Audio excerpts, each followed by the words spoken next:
Welcome to the Tudor Dixon Podcast. I'm Tudor Dixon, and I'm so glad you're tuning in today. We have a special guest. You've probably heard in the news a lot of talk about Hamtramck, Michigan, maybe a city that you hadn't heard a lot about before, and definitely an interesting name, but you're hearing that because the mayor of Hamtramck has made a decision that the flag posts are going to have American flags, POW flags, but issues flags are not going to be up there. So I want to bring him in, Mayor Amer Ghalib. Thank you so much for joining me today. Thank you for having me. Absolutely. So this is really, I know you've gotten a lot of flack. This has been in the news. A lot of folks are talking about this, and they've kind of labeled this as an anti-LGBTQ issue, but it's really not that. And I would say that I want you to kind of set it straight that this is just, you are talking about public buildings in the city and being respectful of everyone and making sure that the public buildings are focused on really patriotic flags or POW flags, things like that. Correct? That's true. First, thank you for giving me the opportunity to be on this show and to talk about this issue and other issues of Hamtramck and to educate people about Hamtramck. We had actually a resolution since 2013, Resolution 102, that give permission to the Human Relations Commission to put the international flags on the main street to represent the international caricature of the city. So recently there were some attempts to put some groups' flags among those international flags, and that's where the problem started. So the city thought that we just need to be neutral and to represent everyone equally, because all these groups in this city they are minorities and they need support in one way or the other. And some of them are subject to discrimination in one way or the other as well. So I need to treat people equally. Everyone is equally important to me. And therefore, we passed a resolution to confirm the neutrality of the city toward its residents. We want to be fair to everyone, no discrimination, but at the same time, no preferential treatment to everyone. So we just took our decision not to allow any groups' flags, and just to allow the American flag, state and city, and prisoner of war's flag. I think it's fair enough for everyone, and that's only in public spaces and city properties. That's what I think people don't understand. This is city property. These are not people's local businesses. You're not dictating what people can do. And it is not to discriminate. It is actually to make sure that no one is discriminated against and no one feels uncomfortable. True. In your private properties, you can do whatever you want. The city actually, if there's any kind of vandalism to stuff in private properties, we stand firm against this, and I denounce any kind of vandalism against private properties, and I was clear on it, and I'm strict, and I call people to respect that. But again, I expect people to respect the city orders and resolutions and to abide with it. But the case, it doesn't look like they will do. Some people will. Well, let's talk a little bit about the city, because you are a new mayor for Hamtramck, and you are a Muslim mayor in a community that has become increasingly Muslim. Now, recently, there's been a lot of talk about the Muslim community on national television because people have said, oh, Republicans are trying to horn in on the Democrats' territory, that the Muslims belong to Democrats. And it was interesting from my perspective, because running for office, I had a lot of people who said to me, you're a Christian American, and you're not going to be able to win over the Muslim community. And so don't even go there. So I'm giving you the background on when you are running for statewide office as a Republican. That really was true. And then as the campaign went on, we started to connect with our friends in the Muslim community, and they were like, look, we believe in policies.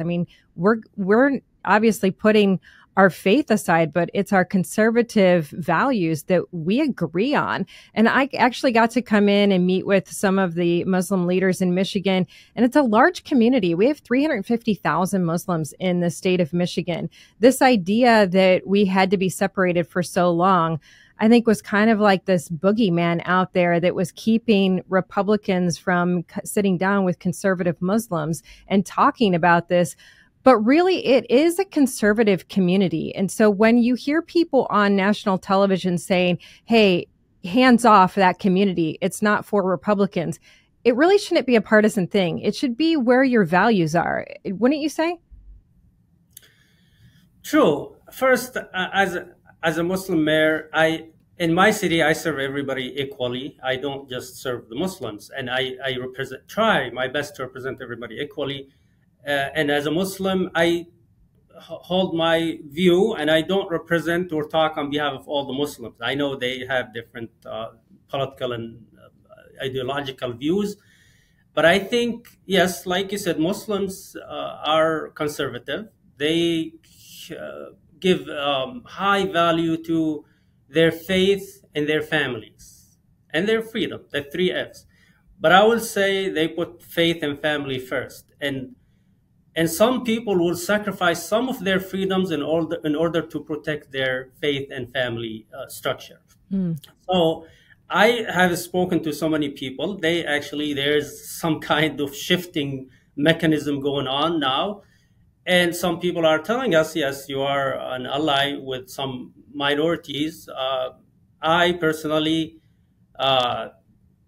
don't classify myself or affiliate. Wait, you're not. You have a nonpartisan election, so you're not in one of those categories. You are a nonpartisan mayor, which is that is really nice because you can just serve everyone. And I think that that's what people need to understand is that when you make these decisions about flags on public buildings, it is not for one group or the other. It is for all groups. And again, I want to push back on the people who are saying that this is discriminating because private folks can do whatever they want. Private businesses can do whatever they want.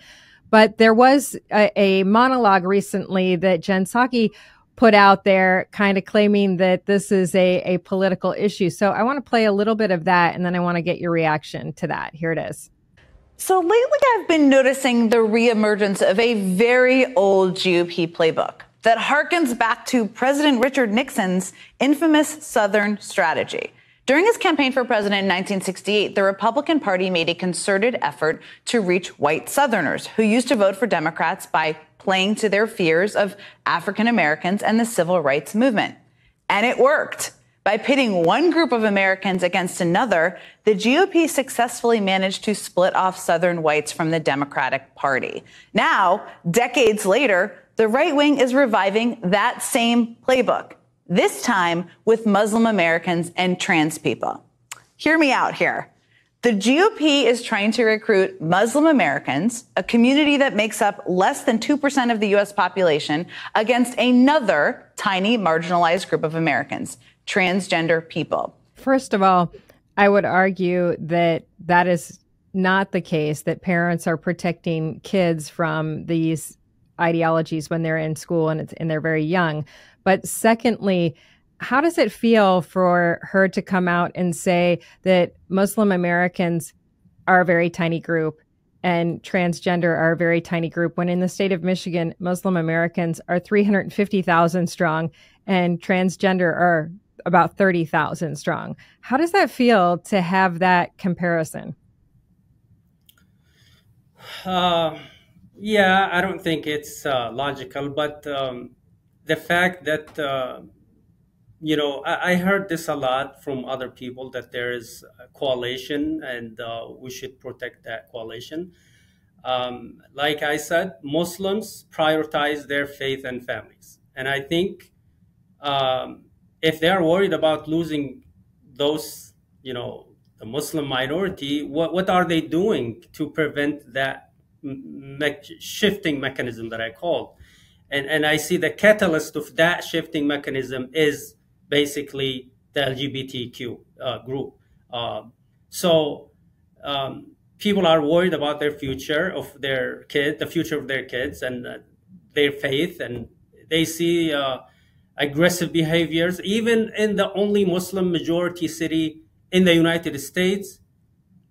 There's some aggressive behavior going on now. No respect for the majority, respect for the government, and it's, for the law and order. So since I take my office, I only see one obstacle in my way, and it's created by some radical groups in the, I would say in the left wing here, led basically by the former mayor and the former power structure in my city, supported by high elected officials in the state and other places. So what are they doing to prevent that shift? They're doing nothing. They are actually putting more pressure on us. They are sending some elected officials to protest in our city and to threaten us. Who has come to protest in the city?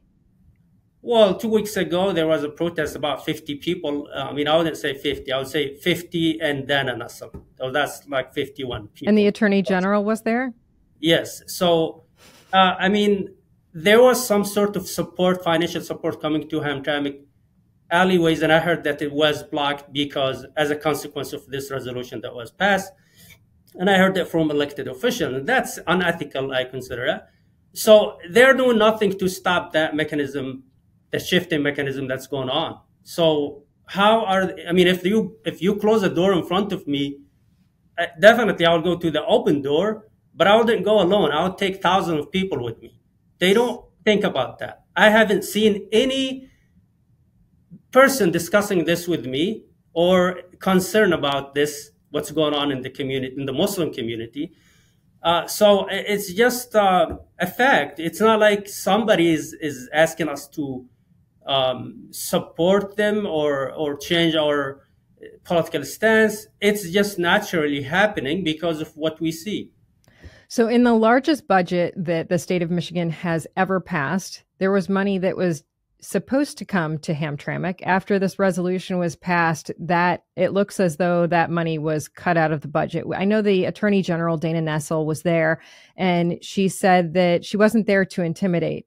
However, if you're there protesting, that seems as though you're there to intimidate a religious group. Really, this is going after a group of people for their faith, which is truly protected in this country. Your faith is supposed to be something that should not be under attack, certainly not by elected officials. And I think that we've seen this when it comes to all different faiths in the United States, but certainly it's something that the Muslim faith has suffered in the past. I know that in my campaign, I talked to a lot of Muslim people, and they said, you don't understand what it was like for us after 9/11, because it was just brutal the way people treated us. And I think that in 20 years, a lot has changed.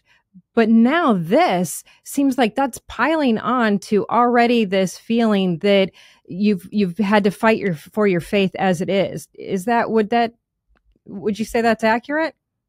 Yes, the fact that this is the only Muslim majority city, not only in the United States, but also in the Western Hemisphere. In the United States, this is the only Muslim majority city, yes. Interesting. Yes. Interesting. And all Muslim government. So obviously, there are more conservative people in this community who cares about their faith and the structure of the family. And to use an aggressive implementation of your agenda in this community, where you know that the majority are not supporting you, is a reason for people to move away from you. So, like I said, since I took the office, I have only seen, aggressive behavior and attacks from one side only. And after all this abuse, I am not affected by what's called the Stockholm syndrome, where you cope with your abusers and you develop that behavior to kiss their hands. Well, if you are using this with me and discontinue supporting me, why do you think I will continue to support you and stick with you and care about this coalition that you talk about? And I hear this from so many people in my community. I know I don't represent the Muslim community everywhere, but I know that I have so much influence within this community and elsewhere as well. And so many people agree with me. So that's what's happening, basically. I think it's a hard time right now because a lot of people want to say that, we have faith in our faith teaches us certain things and certain values. And so we want to make sure that the young people, the children in our families, are raised with our values. And there's a lot of pressure in the world, no matter what it is, whether it's social media or happening at our schools. There's already a lot of pressure on us as parents today to be super involved in our kids' lives and to make sure that the values that we hold dear as a family continue throughout the next generation. But it has been an interesting push in the last few years when we look at what's happening in our public schools. And I know last year we had a lot of folks in the Dearborn community, which was also a lot of Muslim Americans, who had come out and said, wait a minute, we're seeing these books and we don't like these books. But it's not unique to the Muslim community. I was just last weekend in Holland, Michigan, and I had a mom come up to me and she said, you know what? I was so inspired by some of the work that has been done by conservatives over the past few years that I started to research my own child's school. And she was from the West Side. She wasn't actually from Holland, but she was from the West Side of Michigan. And she said, in our middle school, we ended up finding 100 books that qualify as pornographic books. Now, for people of pretty much all faiths, that's just not acceptable to find that in the school. And I would argue that it's also not anti-LGBTQ. It's just not appropriate for children to see that. Is there a way for us to push back on going back to reading, writing, math, history, and a focus on those in our public schools without ruffling the feathers of those people who are in charge on the other side? I think there are ways, yes, of course. If we just... it's a common sense. You just respect each other and just do your own stuff on your private space. Do not impose or, enforce your values on others. This is a pledge that I took when I took the office. I said, I'm not going to impose my values on others, and I expect others to do the same. That's not what's happening now. Everybody is trying to enforce their agenda on the other communities, and it happened even in Hamtramck last year, the book issue. But we solved it quickly, and those books were withdrawn from. How did you solve it? So it was just as easy as parents going, and I think this is something that is valuable for people to understand. Parents got involved and they went to the school, and was it the school that agreed that those were not appropriate? The Board of Education listened to us. I mean, here the government actually took a stance with the parents. That's the difference between Hamtramck and Dearborn. So it was easy. There was so much pressure from the community and from the government on the school board to deal with this. And they themselves admitted that it's not appropriate and say they solved it quickly. And they took those. I think that's a really good story because a lot of people feel like this has to be handled at such a macro level. But what happens in your community, you have a lot of impact on your own community. And just this message, I mean, your story of running for mayor, tell a little bit about that, because I think that's key. Your community had historically been a Polish community. The previous mayor was of a Polish ethnicity. And you went into that race with, I think it was 3 other Muslims and a Polish woman. So it was like a new demographic for Hamtramck, but that's sort of been the trend. And now you have a fully Muslim government. Yes, I actually, I moved from the medical field into politics. I did my, medical school in Ross University School of Medicine. Before that, I did my pre-medicine in Wayne State University. And I was working in a clinic here as a healthcare professional for several years. So that's where I built my relationship with the people, serving them in the medical field in a local clinic. So, but I was very involved in politics, whether it's local or international. And my social media was famous for this. So people knew that I will not appoint them. Yes, my opponent used this strategy against me that I have no experience and I'm coming from a different field and I haven't run for a public office before. But I believed in my skills and my... Isn't that the idea of serving? It is. So naturally, we are public servants in the medical field. So I am just serving in a different way. but the community knew me before. I'm also a poet, where I used to attend, gatherings and events and read some of my poetry. So I had the foundation already built, and I knew that I would win. They told me, well, three experienced opponents against you, you're going to be the last one. In the primary, I was the front runner. I was the first one and with the highest vote. And so that was a major shift in the community, where to have the first Muslim mayor after 100 years of control by the Polish. The Polish community is still an important fabric of Hamtramck culture and components, but the demographics are being changed, or have been changed over the past 10 years. Now, I think the biggest or the largest minority are the Yemenis. They make up to 30%. A lot of them still new immigrants. Not all of them are American citizens. Comes number two, the Bengali community, up to 20%, and then others. So when I took the office, there was a deficit of multi-million dollars in the budget, and they tried over the past 10 years to solve it with no success. The city fell twice under emergency management over the past decade. And so in my first year in office, we fixed that budget, and now we have surplus. And now for the first year, our financial consultant company said, you are good from now until 2028 at least, with some surplus. So that's the major change. Another thing, there was no people of color in the city hall. Although this city have been, the majority are people of color or immigrants, but there were no people. Almost 95% of the employees in the city hall were of one certain group. I came to office and I diversified the city hall and the boards and commissions. In fact, I kept everybody from the former administration. I kept them in boards and commission to show my good intention of building a united community. I even put the former mayor in one of the positions in the DDA, but she has been using that authority against me to cause harm. And that's what just happened yesterday. Putting the flag, she was one of them leading that militia to put the flag.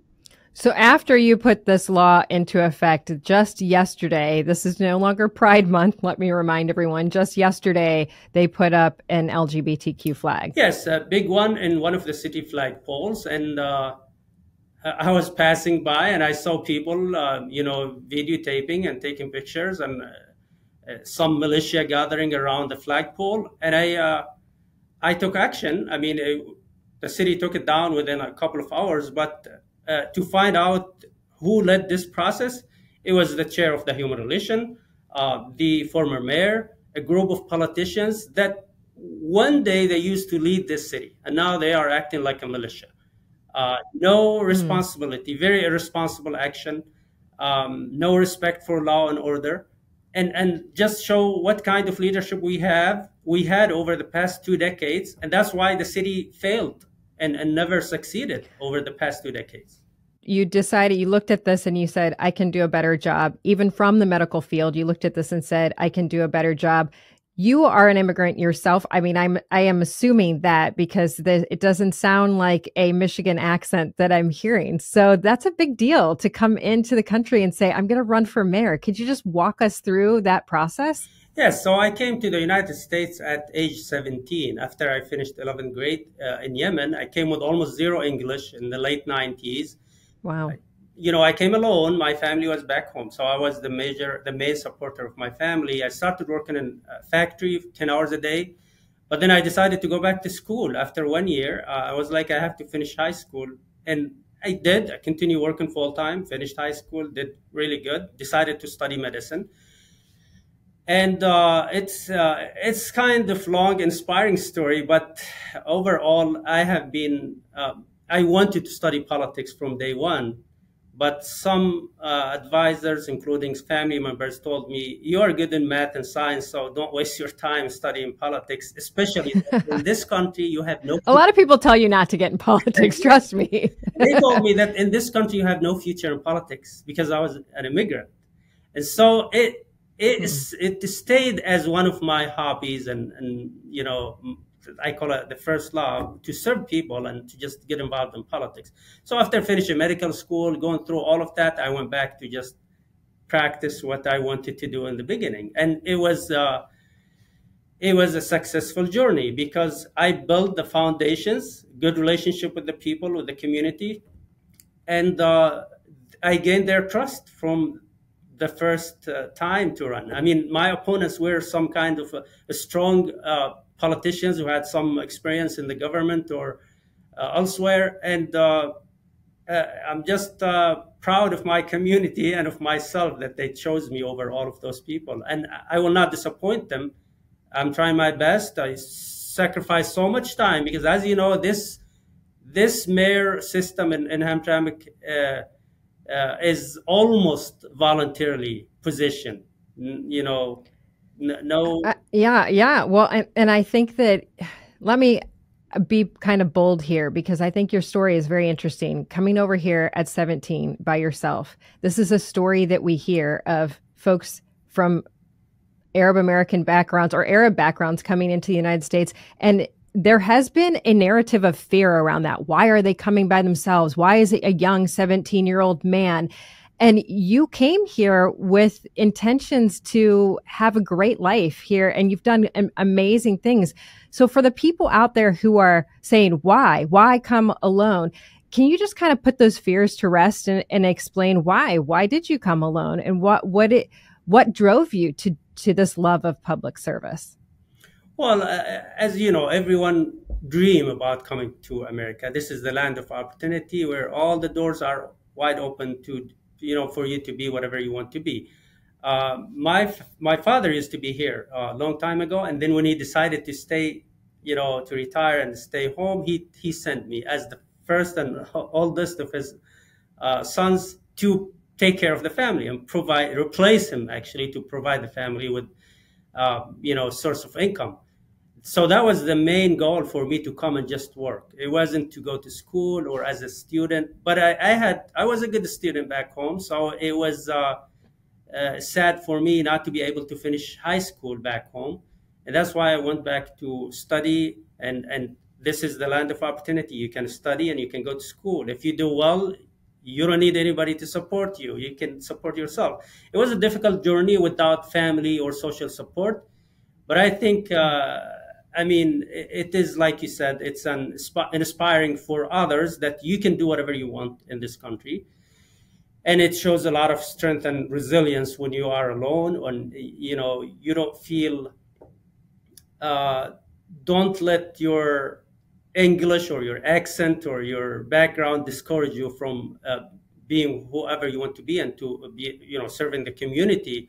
What is more American than diving into the local government and serving the people? I mean, that's the best thing you can do. It's a very challenging thing, but I have the passion to do it. I know I'm under so much attack.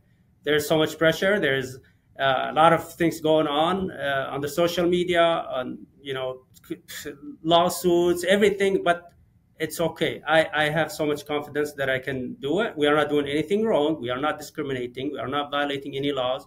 I have the support of the community, and I will run again, and I will win this election, the next election for sure. There's something to be said for young people having to take a challenge like that. And I think oftentimes American youth today have never had that experience where they've really had to go out on their own and struggle. And you are the true American dream.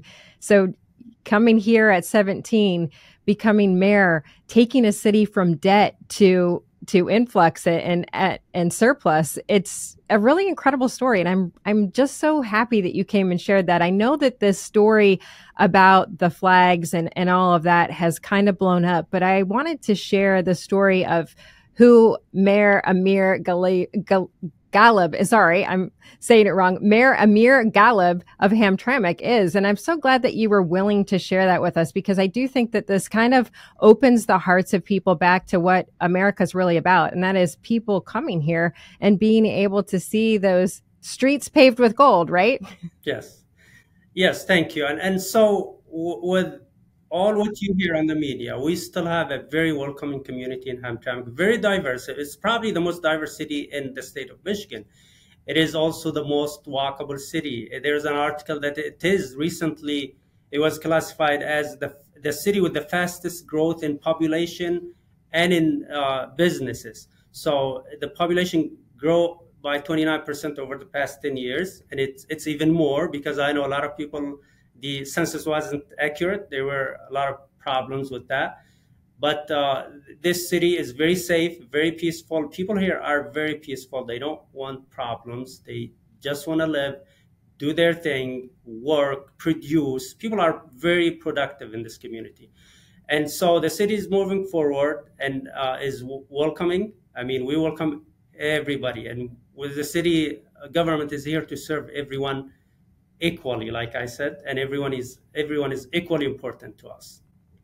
I think that's the most important message, is that everyone is welcome. And despite the fact that you'll hear people saying that's not the truth, you heard it here from the mayor himself. Everyone is welcome. They want to make sure that on their city buildings, they are being respectful of everyone in the community. And I can't think of a better message than that right now.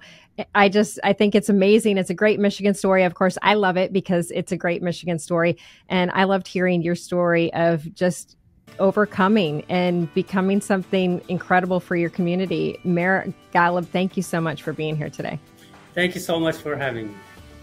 I appreciate it. And thank you all for joining me on the Tudor Dixon Podcast. For this episode and others, go to TudorDixonPodcast.com. You can subscribe right on the website or check out iHeartRadio app, Apple Podcasts, or wherever you get your podcasts. And make sure you join us the next time on the Tudor Dixon Podcast. Thank you so much.